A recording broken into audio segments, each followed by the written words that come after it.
السلام عليكم ورحمة الله تعالى وبركاته. أعوذ بالله من الشيطان الرجيم.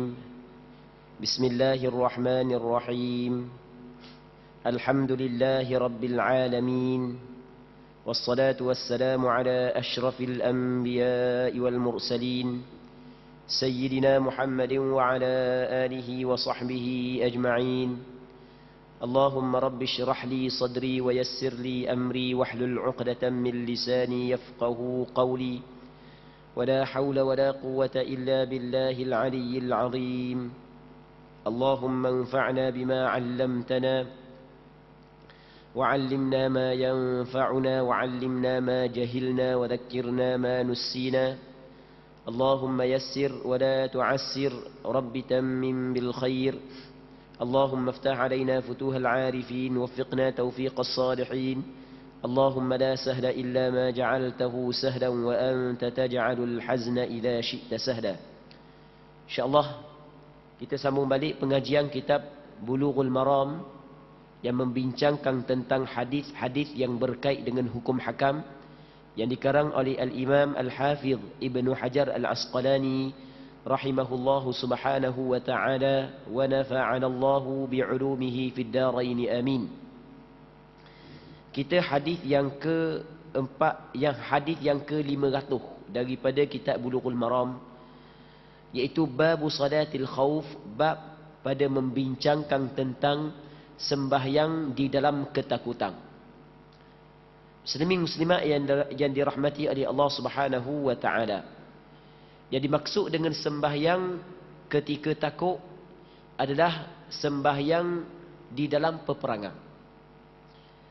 Jadi semua kita maklum bahawasanya sembahyang 5 waktu sehari sembahyang adalah rukun Islam yang menjadi kewajipan yang difardukan kepada setiap mukallaf.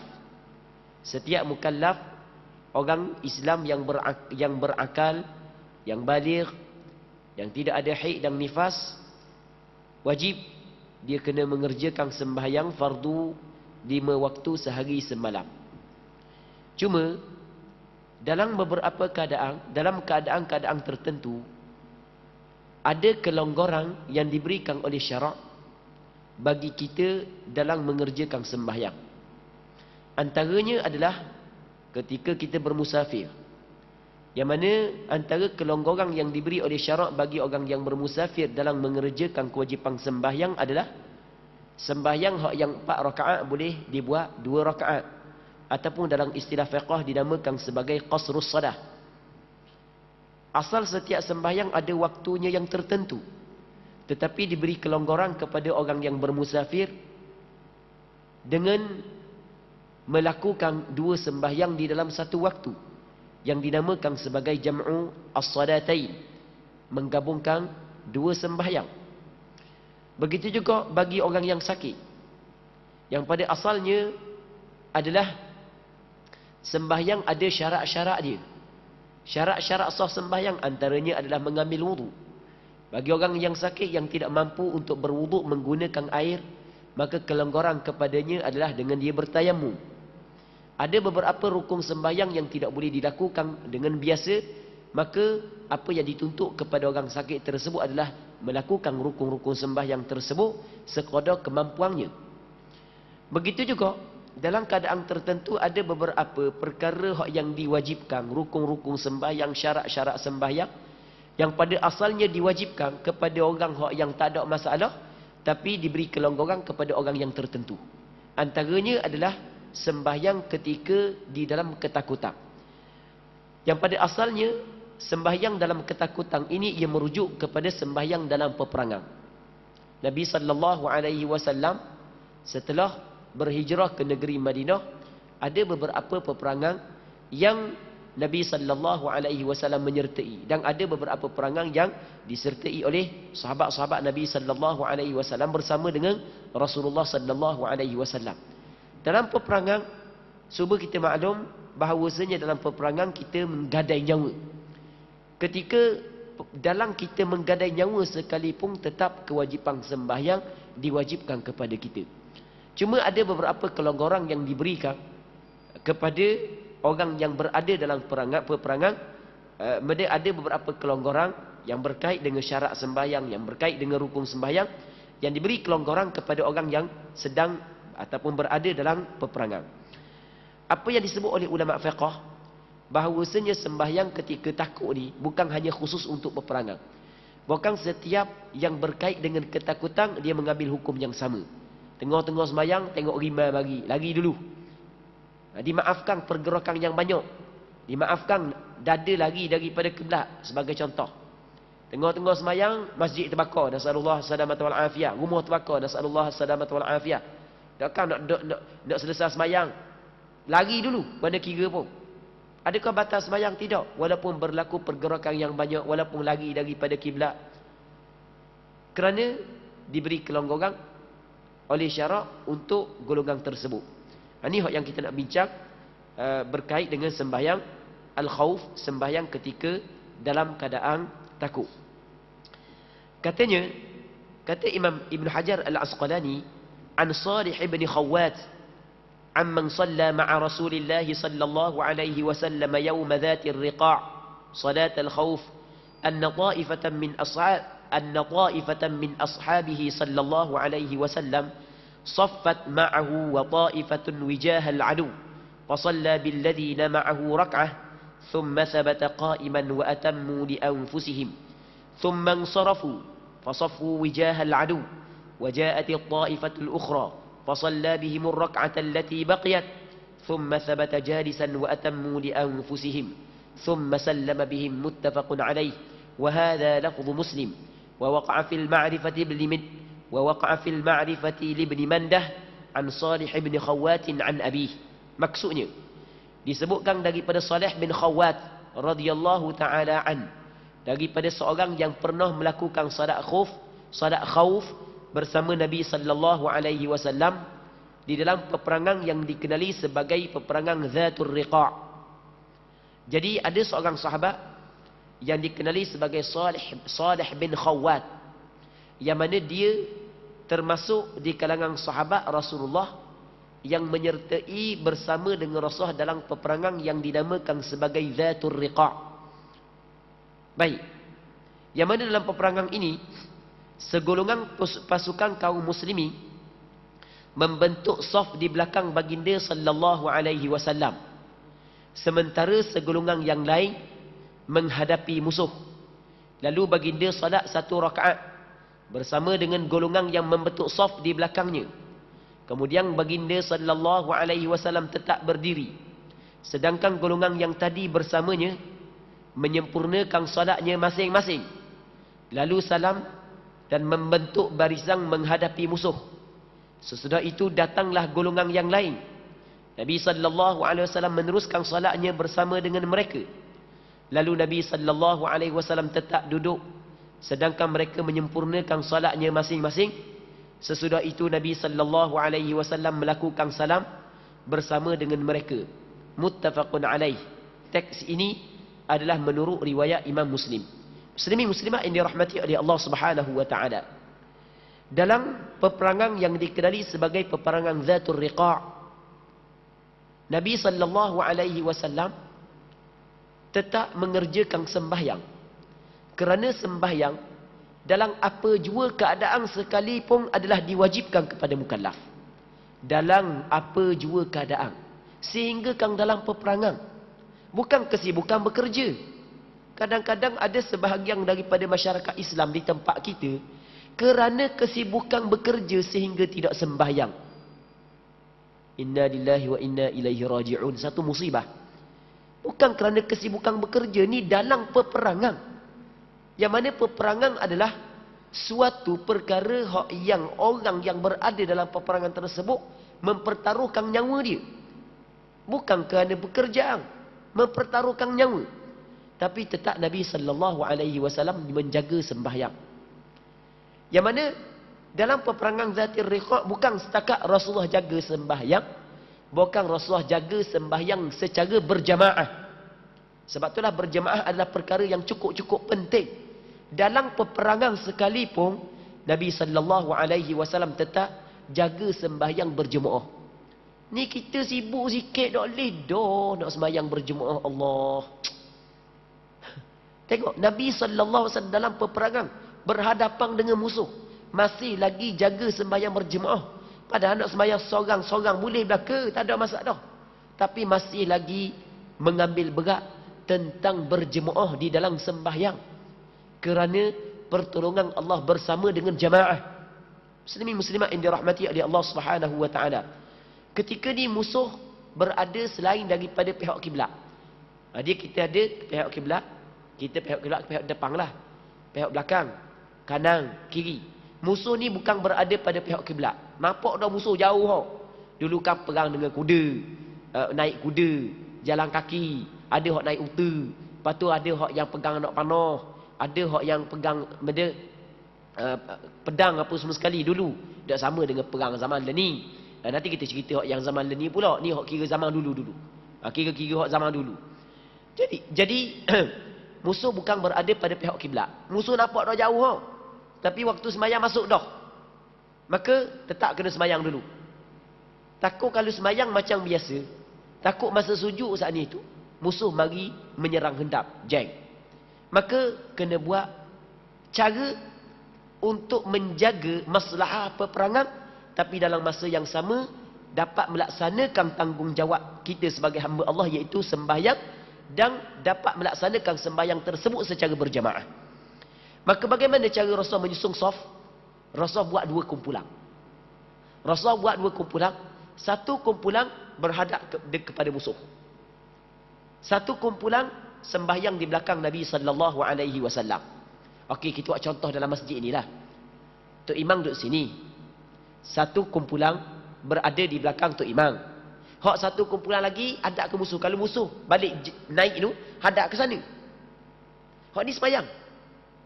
Ataupun kalau musuh balik kanan, hadap ke balik kanan. Balik kanan berlah, balik kiri tuan-tuan. Baik. Kalau musuh balik kiri yang ni, jadi sekumpulan hadap ke musuh. Hak sekumpulan lagi sembahyang di belakang Rasulullah. Jadi kalau musuh menyerang sekalipun ada hak yang jaga. Jadi hak jaga boleh kabur lalu kepada hak yang sembahyang belakang Rasulullah. Hak yang belakang ni boleh buat persiapan selalu. Nampak kan? Jadi Rasul sembahyang hak yang di belakang Rasulullah sebanyak 1 rakaat. Kalau sembahyang tu sembahyang orang musafir 2 rakaat. Bukan mesti sembahyang 2 rakaat. Kalau sembahyang 4 rakaat, cara dia adalah Tok Imam sembahyang dengan kumpulan yang pertama sebanyak 2 rakaat dulu. Kalau sembahyang 4 rakaat, kalau sembahyang 2 rakaat, sembahyang 1 rakaat. Okey, nampak kan? Nampak. Jadi Rasul sembahyang 1 rakaat bersama dengan kumpulan yang pertama. Masuk rakaat yang kedua, qiyam, maka Rasul tunggu dalam qiyam. Kumpulan yang berada di belakang Rasulullah mufaraqah, pakat selesai sembahyang masing-masing. Nampak?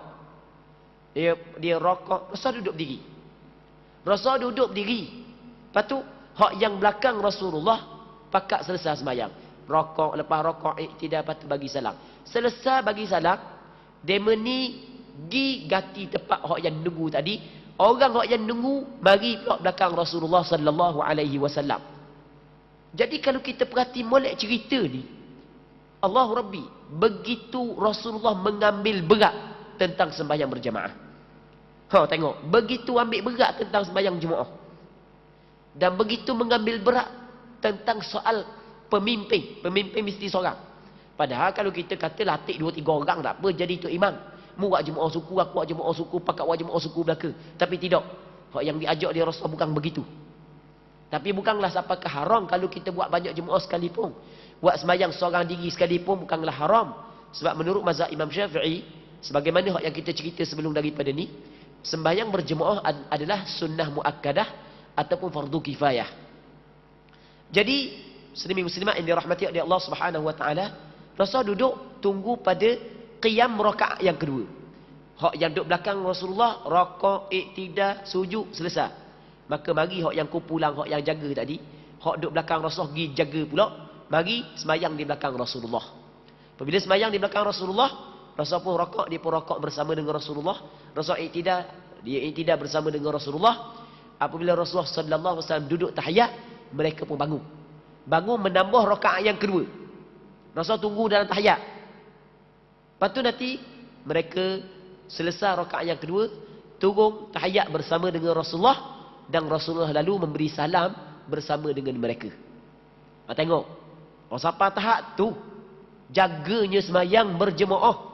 Sebab itulah jangan kita mengambil ringan tentang ibadat sembahyang. Begitu juga jangan kita mengambil ringan tentang sembahyang berjemaah. Muslimin muslimat yang dirahmati oleh Allah Subhanahu wa taala.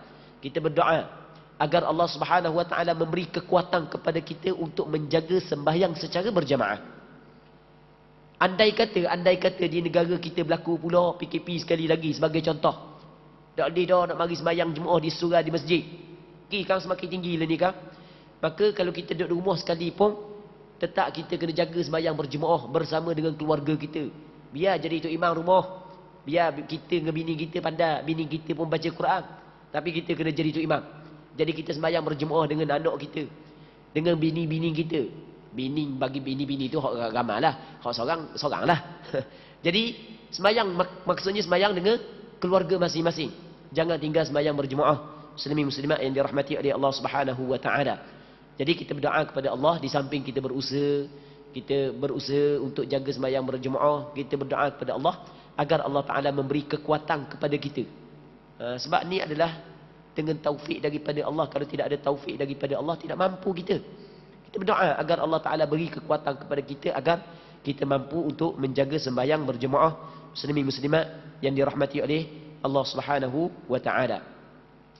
Seterusnya katanya, wa an ibni Umar radhiyallahu taala anhuma qala ghazawtu ma'an nabiy sallallahu alaihi wasallam qibala najd fawazayna al-adu فصاففناهم فقام رسول الله صلى الله عليه وسلم يصلي بنا فقامت طائفة معه وأقبلت طائفة على العدو وركع بمن معه وسجد سجدتين ثم انصرفوا مكان الطائفة التي لم تصلي فجاءوا فركع بهم ركعة وسجد سجدتين ثم سلم فقام كل واحد منهم فركع لنفسه ركعة وسجد سجدتين متفق عليه وهذا لفظ البخاري.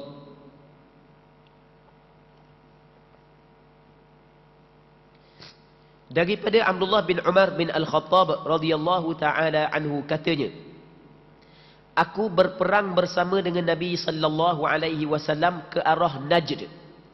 Najd ni adalah satu tempat di negara Arab Saudi sekarang lah ni. Ada satu tempat di negara Arab Saudi yang dinamakan sebagai Najd. Maka kata Abdullah bin Umar, suatu hari aku berperang bersama Rasulullah di ke arah Najd. Dan saat berhadapan dengan musuh, depan dah bertentangan dah, nampak dah musuh jauh tapi nampak dah musuh. Maka ketika itu kami membentuk barisan menghadapi mereka, buat barisan. Ni cara dululah perang dengan pedang, perang dengan dengan lembing, tombak, dengan panah. Lalu Rasulullah sallallahu alaihi wasallam bangun mengerjakan solat menjadi imam kami. Allah, musuh duduk depan kau. Musuh duduk depan tu. Bukan COVID-19. Ni musuh mati pasti. Pasti pula mati. Musuh lawan dengan musuh duduk depan kau. Muslimin muslimat yang dirahmati oleh Allah Subhanahu wa taala. Kematian menanti di hadapan dalam suatu peperangan yang besar. Maka lalu Rasulullah sallallahu alaihi wasallam bangun mengerjakan solat menjadi imam kami. Segolongan dari kami bangun solat bersamanya, sedangkan golongan yang lain menghadapi musuh. Baginda sallallahu alaihi wasallam melakukan sekali rakaat dan 2 kali sujud bersama mereka. Lalu mereka beredar untuk menggantikan kedudukan golongan yang lain yang belum solat. Mereka yang belum solat pun datang. Lalu Nabi sallallahu alaihi wasallam menyambungnya dengan sekali rukuk dan 2 kali sujud bersama mereka. Sesudah itu Nabi sallallahu alaihi wasallam melakukan salam, sementara masing-masing dari mereka bangun meneruskan dengan sekali rakaat dan 2 kali sujud masing-masing. Hadis ni muttafaqun alaih, dikeluarkan oleh Imam Bukhari dalam kitab sahihnya, Imam Muslim dalam kitab sahihnya. Teks hadis ini menurut riwayat Imam Bukhari. Ada sedikit perbezaan riwayat Imam Muslim, tapi maksud sama. Dalam hadis ni Abdullah bin Umar menceritakan dalam satu peperangan dia sembahyang bersama dengan Rasulullah. Musuh ada dah ni. Musuh ada dah depan. Tapi musuh bukan berada pada pihak kiblat. Hak yang ada pada pihak kiblat nanti kita baca hadis yang diriwayat daripada Sayyidina Jabir daripada ni. Musuh bukan berada pada pihak kiblat. Maka sembahyang hak yang ni, hak yang dicerita oleh Ibnu Umar, dia ada sedikit perbezaan dengan hak yang sebelum daripada ni. Ada persamaan dan ada sedikit perbezaan. Cara dia lagu mana? Macam tadi juga.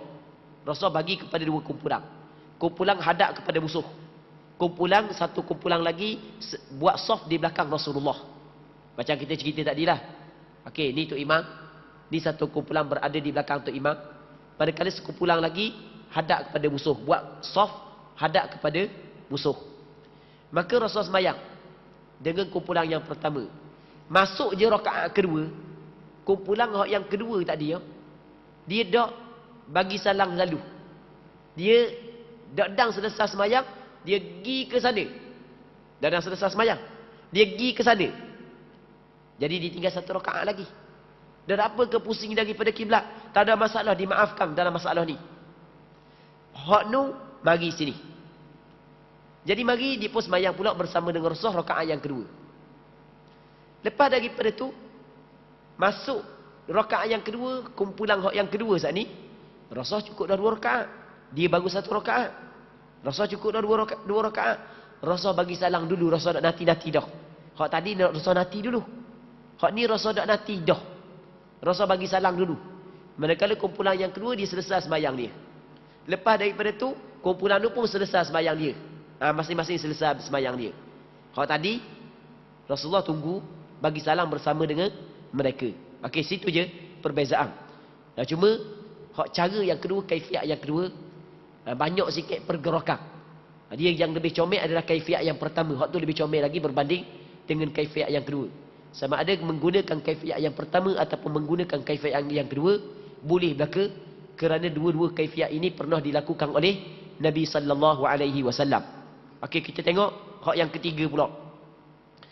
Wa an Jabir radhiyallahu anhu qala شهدت مع رسول الله صلى الله عليه وسلم صلاة الخوف فصفنا صفين صف خلف رسول الله صلى الله عليه وسلم والعدو بيننا وبين القبلة فكبر النبي صلى الله عليه وسلم وكبرنا جميعا ثم ركع وركعنا جميعا ثم رفع رأسه من الركوع ورفعنا جميعا ثم انحدر بالسجود والصف الذي يليه وقام الصف المؤخر في نحر العدو فلما قضى السجود قام الصف الذي يليه فذكر الحديث وفي رواية ثم سجد وسجد معه الصف الأول فلما قاموا سجد الصف الثاني ثم تأخر الصف الأول وتقدم الصف الثاني فذكر مثله وفي آخره ثم سلم النبي صلى الله عليه وسلم وسلمنا جميعا رواه مسلم. Maksudnya daripada Sayyidina Jabir bin Abdullah radhiyallahu taala anhu, katanya, aku pernah hadir bersama Rasulullah sallallahu alaihi wasallam sembahyang khauf, sembahyang ketika dalam saat ketakutan, iaitu dalam suatu peperangan. Kami membentuk 2 saf di belakang Rasulullah, sementara musuh berada di antara kami dan arah kiblat. Musuh ada di depan. Jadi Rasul buat lagu mana? Rasul jadi imam. Di belakang Rasul susung 2 saf. Saf pertama dan saf kedua. Semayang sekaligus belaka. Hak tadi buat 2 saf. 1 saf belakang Rasulullah, 1 saf lagi hadap kepada musuh. Hak ni oleh kerana musuh berada pada pihak kiblat, maka buat 2 saf hadap kepada musuh. Rasulullah sallallahu alaihi wasallam semayang. Akad takbir belaka, Allahu Akbar. Sah yang pertama takbir, sah yang kedua pun takbir. Itu maksud dia. Lepas daripada tu, katanya, Nabi sallallahu alaihi wasallam bertakbir dan kami semua ikut bertakbir bersamanya. Takbir ni takbiratul ihram. Rasulullah bertakbiratul ihram. Begitu juga sahabat-sahabat hak yang membuat 2 saf di belakang Rasulullah sama-sama akad takbiratul ihram. Kemudian baginda rukuk dan kami semuanya turut sama rakaat bersamanya. Ketika Rasul rakaat, 2 saf di belakang Rasul pakat rakaat belaka. Pakat rakaat belaka. Mu rakaat, aku rakaat. mu rokok, aku rokok. Muslimin muslimat yang dirahmati oleh Allah Subhanahu wa taala. Sebab rokok ni masih lagi dang lagi lah. Kalau musuh mari pun masih lagi dang buat persiapan untuk membetulkan saf. Sebab hanya setakat rokok saja. Kemudian katanya, kemudian baginda rokok dan kami rokok, kami semua turut sama rokok bersama Rasulullah. Sehinggalah baginda mengangkat kepala daripada rokoknya. Dan kami semua turut mengangkat kepala bersama Rasulullah. Kemudian baginda sallallahu alaihi wasallam membongkokkan tubuhnya untuk sujud bersama dengan saf yang ada di belakangnya. Sementara itu, saf yang ada di barisan paling belakang tetap menghadapi musuh. Maksudnya dua saf, saf yang pertama, saf yang kedua. Saf pertama sujud bersama dengan Rasulullah, manakala saf yang kedua masih lagi berdiri untuk menjaga musuh. Itu cara dia. Sementara itu, saf yang ada di barisan paling belakang tetap menghadapi musuh. Setelah baginda selesai dari sujudnya, maka saf yang ada di belakangnya bangun dan seterusnya. Jadi apabila Rasulullah sallallahu alaihi wasallam selesai sujud, bangun, saf yang belakang Rasulullah pertama itu bangun, maka barulah saf yang kedua turun rakaat, turun sujud, duduk antara dua sujud, sujud yang kedua bangun sekali. Begitu juga benda yang sama dilakukan pada rakaat yang kedua.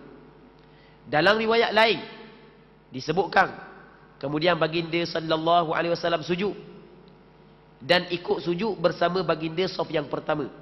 Setelah mereka bangun dari sujudnya, barulah saf yang kedua melakukan sujud. Saf yang pertama mundur, sedangkan saf yang kedua maju. Tukar. Hak ni undur belakang, hak ni masuk depan. Dan seterusnya disebutkan perkara yang sama.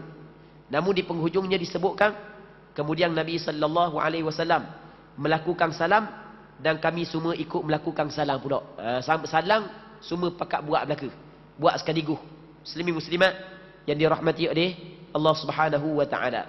Cuma cara sembahyang salatul khauf yang kita bincang pada malam ni tidak sesuai dengan peperangan di zaman kita. Zaman kita peperangan kalau duk stopok lagu tu kok sedap sungguh pihak musuh. Dia ada strategi dia kan, peperangan. Tetapi kalau sekiranya kembali di akhir zaman peperangan dengan orang kafir yang menentang agama Allah, sebagaimana peperangan ni berlaku di zaman Rasulullah, maka beginilah cara sembahyang al-khauf yang perlu dilaksanakan, yang pernah dilakukan oleh Nabi sallallahu alaihi wasallam. Muslimin muslimat yang dirahmati oleh Allah Subhanahu wa taala. Seterusnya katanya, wali Abi Dawud an Abi Ayyash az-Zuraqi mithluh wa zada annaha kanat bi Usfan. Menurut Abu Dawud melalui Abu Ayyash az-Zuraqi menyebutkan perkara yang sama. Dalam riwayat Imam Abu Dawud sebut benda sama je. Namun ditambahkan bahawa sesungguhnya peristiwa ini terjadi di Usfan. Usfan ni adalah nama satu tempat yang jarak dia lebih kurang dalam 50 km saja dengan Mekah. Ketika itu Rasulullah lebih kurang dalam 50 ke 80, lupa lebih tepat. Tak jauh manalah dengan Mekah. Ketika itu Rasulullah sallallahu alaihi wasallam nak pergi buat umrah. Dan tahun ni juga berlaku perjanjian Hudaibiyah. Baik. Katanya walin Nasa'i min wajhin akhar an Jabirin anna an-nabiy sallallahu alaihi wasallam shalla bi ta'ifatin min ashabihi rak'atain thumma sallam thumma shalla bi akharin aidan rak'atain thumma sallam. Menurut Nasa'i melalui jalur lain daripada Jabir, melalui sanad yang lain daripada Sayyidina Jabir bin Abdullah, disebutkan bahawa Nabi sallallahu alaihi wasallam salat 2 rakaat bersama dengan segolongan daripada sahabatnya, lalu melakukan salam. Kemudian salat lagi 2 rakaat bersama golongan yang lain, lalu melakukan salam pula. Ni hak yang cara lain pula. Cara lain Rasul sembahyang 2 kali. Rasul sembahyang 2 kali. Jadi sekali Rasul sembahyang dengan kumpulan ni, lepas tu kumpulan ni pergi jaga musuh, lepas tu mari kumpulan lain Rasul sembahyang pula sekali lagi dengan kumpulan yang kedua. 2 kali Rasul sembahyang. Sembahyang yang pertama sembahyang fardu, sembahyang yang kedua dipanggil sembahyang muadah, maka jatuh hukum dia adalah sunat. Baik. Nanti kita akan buat kesimpulan. Kita baca sikit lagi hadis yang berkait dengan apa yang kita bincang. Wa mithluhu li Abi Dawud an Abi Bakrah. Perkara yang sama telah disebutkan oleh Imam Abu Dawud yang diriwayatkan melalui Abu Bakrah, seorang sahabat Rasulullah. Wa an Hudzaifah anna an-nabiy sallallahu alaihi wasallam shalla salat al-khauf bihaula'i rak'atan wa bihaula'i rak'atan wa lam yaqdu Rawahu Ahmad wa Abu Dawud wa Nasa'i wa Sahhahu Ibnu Hibban. Daripada Hudzaifah bin Al-Yaman radhiyallahu taala anhuma, katanya bahawa Nabi sallallahu alaihi wasallam melakukan salat khauf satu rakaat bersama dengan satu golongan daripada mereka, dan satu rakaat lagi bersama dengan satu golongan yang lain, dan mereka tidak mengqada salatnya, mereka itu tidak menghabiskan salatnya. Maksudnya Rasulullah saja yang menghabiskan salatnya, manakala sahabat yang di belakang Rasulullah tidak menghabiskan salatnya bersama dengan Rasulullah. Bukan dia menghabiskan salat setelah daripada Nabi sallallahu alaihi wasallam. Nanti kita buat kesimpulan sebab ni lebih kurang sama je, kita baca dulu. Wa mithluhu 'inda Ibn Khuzaimah 'an Ibn Abbas, perkara yang sama juga telah diriwayatkan oleh Imam Ibn Khuzaimah melalui Abdullah bin Abbas. Katanya wa 'an Ibn Umar radhiyallahu anhuma. Okey, sampai situ kita buat kesimpulan dulu sebab ni hadis ni oleh kerana hadis dhaif. Jadi kita buat kesimpulan berkenaan dengan hadis-hadis sahih yang kita baca tadi. Muslimin muslimat yang dirahmati oleh Allah Subhanahu wa taala. Sembahyang khauf, kita kemudian pada permulaan pengajian kita tadi adalah sembahyang yang dilaksanakan secara berjamaah di dalam peperangan. Yang mana ada beberapa kaifiat yang pernah dilakukan oleh Nabi sallallahu alaihi wasallam.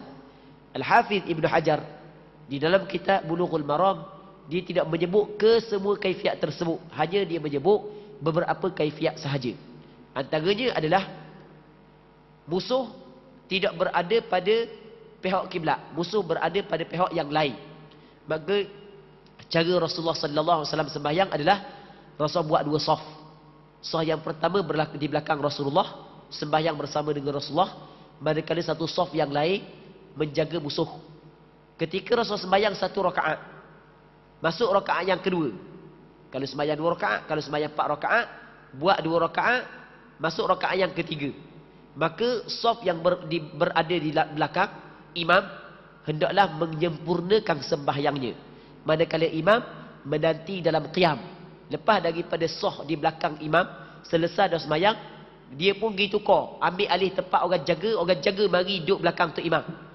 Orang jaga mari duduk di belakang tu imam. Lepas daripada orang jaga mari duduk belakang tu imam, maka orang yang di belakang tu imam sembahyang pula bersama dengan tu imam. Jadi tu imam cukup dah 2 rakaat, maka orang yang di belakang tu imam baru satu rakaat. Tu imam ketika tu diberi 2 pilihan. Pilihan yang pertama adalah tunggu makmum untuk bagi salam sama, tunggu makmum untuk bagi salam sama, ataupun tu imam bagi salam dulu. Manakala yang kumpulan yang di belakang tu imam ditambah je sembahyang dia masing-masing. Baik. Di sini ada 2 cara. Seterusnya cara yang berikutnya adalah ketika musuh berada pada pihak kiblat. Jadi tu imam buat 2 saf di belakang dia.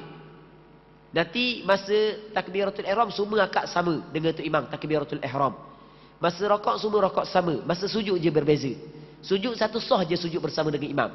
Manakala satu saf yang kedua tidak sujud bersama dengan imam. Baik. Lepas daripada saf yang pertama bangun, barulah saf yang kedua sujud. Lepas tu nanti bagi salam sama. Okey, 2. Yang ketiganya adalah tu imam 2 kali sembahyang. Sembahyang yang pertama dengan kumpulan A, lepas tu sembahyang pula kali kedua dengan kumpulan B. Muslimin muslimat yang dirahmati oleh Allah Subhanahu wa taala. Seterusnya kata dia, wa 'an Ibn Umar radhiyallahu anhuma qala Rasulullah sallallahu alaihi wasallam salatul khawfi rak'atun ala ayyi wajhin kan. Rawahu al-Bazzar bi isnadin dhaif. Abdullah bin Umar radhiyallahu anhuma mengatakan bahawa Rasulullah pernah bersabda, solat khauf dikerjakan 1 rakaat dengan apa cara sekalipun. 1 rakaat aja. Bukan 2 rakaat, bukan 3 rakaat, bukan 4 rakaat, walaupun sembahyang zuhur, asar, maghrib, isyak. Cuma hadis ni diriwayat oleh Imam Bazzar dengan sanad yang dhaif. Hadis ni adalah hadis dhaif. Sebab itulah ulama tidak menjadikan hadis ni sebagai sandaran. Ulama tidak jadikan hadis ini sebagai sandaran untuk mengeluarkan hukum.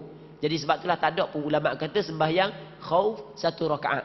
Cuma kalau kita kata gini tak apa, kalau kita nak urang gini tak ada masalah. 1 rakaat maksudnya 1 rakaat untuk kumpulan pertama bersama dengan imam, 1 rakaat untuk kumpulan kedua bersama dengan imam. Okey, boleh faham kan? 1 rakaat bersama dengan imam. Kan untuk imam sembahyang 2 rakaat, kita ada 2 kumpulan. Satu kumpulan 1 rakaat, satu kumpulan lagi 1 rakaat.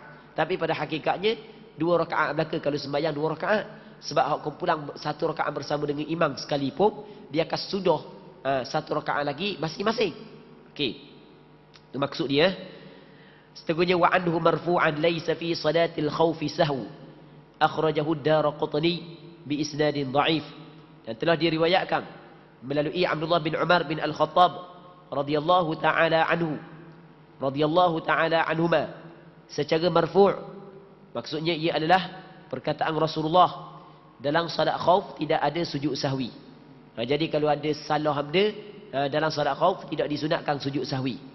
Cuma hadis ni dikeluarkan oleh Imam Ad-Daraqutni dengan sanad yang dhaif. Hadis ini juga hadis dhaif, tidak boleh dijadikan sandaran hukum. Muslimin muslimat yang dirahmati oleh Allah Subhanahu wa taala. Cuma kalau sekiranya berlaku sahwu di dalam sembahyang al-khauf, maka dimaafkan atas pandangan sebahagian daripada ulama. Bukan setakat kesalahan hak yang kecil, bukan sebahagian daripada syarat sah sembahyang, sebahagian daripada rukun sembahyang tidak dapat dilakukan dengan sempurna, diberi kemaafan kepada golongan tersebut. Maksudnya ada beberapa perkara hak yang menjadi rukun sembahyang, hak yang menjadi syarat sembahyang, diberi kelonggaran dan keringanan bagi orang hak yang berada dalam ketakutan ini. Muslimin muslimat yang dirahmati oleh Allah Subhanahu wa taala. Jadi untuk malam ni kita berhenti sini dulu. Insya-Allah ada manfaatnya. Walaupun sembahyang al-khauf kita tidak lakukan di zaman kita kerana tidak ada peperangan bersama dengan orang kafir di tempat kita. Baik. Cuma apa hak yang ataupun apa hak yang kita bincang malam ni adalah suatu hukum yang telah ditetapkan oleh Allah dan Rasulnya melalui dalil daripada Al-Quran dan hadis serta majoriti ulama serta ijma' ulama yang mengatakan sembahyang ni pernah disyariatkan. Cuma adakah kekal sehingga hari kiamat pensyariatan sembahyang al-khauf? Di sini berlaku khilaf. Majoriti ulama mengatakan kekal pensyariatan sembahyang al-khauf sehingga hari kiamat. Muslimin muslimat yang dirahmati oleh Allah Subhanahu wa taala. Jadi untuk malam ni kita berhenti sini dulu. Insya-Allah ada manfaatnya dan semoga kita berdoa kepada Allah Subhanahu wa taala agar Allah Subhanahu wa taala memberkati majlis ilmu yang kita adakan pada malam yang mulia ini, dan semoga Allah Subhanahu wa taala melindungi kita dan keluarga kita, rakyat-rakyat di negeri kita, negara kita daripada musibah COVID-19. Allah Subhanahu wa taala a'la wa alam. Allahumma haqqiqna bittiba'i nabiyyika Muhammadin sallallahu alaihi wasallam zahiran wa batina. Allahumma ij'alna mimman yastami'una al-qawla fayattabi'una ahsanah. Sallallahu wa sallim wa barik ala sayyidina Muhammad wa ala alihi wa sahbihi ajma'in. Walhamdulillahi rabbil alamin.